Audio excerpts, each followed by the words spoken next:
stick with the focus of our audience. So Gavi, that's Bill and Melinda Gates started Gavi. This is the Vaccine Alliance, Global Vaccine Alliance. And we look into the books here for the USAID payment system, and you can see just from this screenshot here, Gavi, now this is over several years, but $4 billion the USAID was paying to Gavi, and you can go down there a little bit, another $880 million payment. You see the World Health Organization in there, a little over $700 million payment. So there's a lot of money going to really Bill Gates, the World Health Organization. And it's interesting because as soon as Trump suspended the payment system for this 90-day review and Musk moved in, you saw Bill Gates do a media tour, and it sounded like this.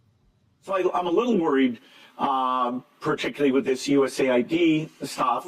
My foundation partners with USAID on nutrition and getting vaccines out. And, there's incredible people. They're not actually worms that work there.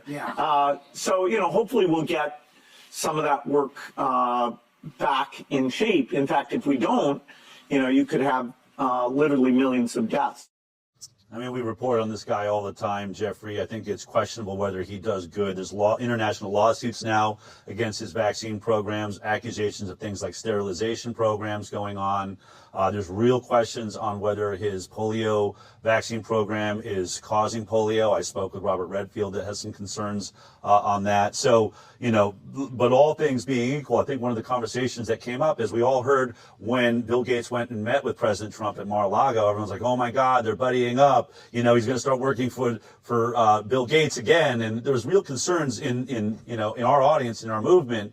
But I would say, if you're just going to read the tea leaves here, after those meetings, President Trump has pulled funding from WHO. He's just shut down USAID for a deep review, which you're about to get into, which clearly none of this works in Bill Gates's favor. So for those of us that were really questioning what happened in that meeting, well, whatever happened, it does not appear that Bill Gates set his hooks into President Trump and has got him on a leash of any kind. In fact, so far, everything seems to be going against Bill Gates's agenda, which is, I think, we're just noting that. Is that the permanent structure? I don't know, but that's what we're recognizing right now.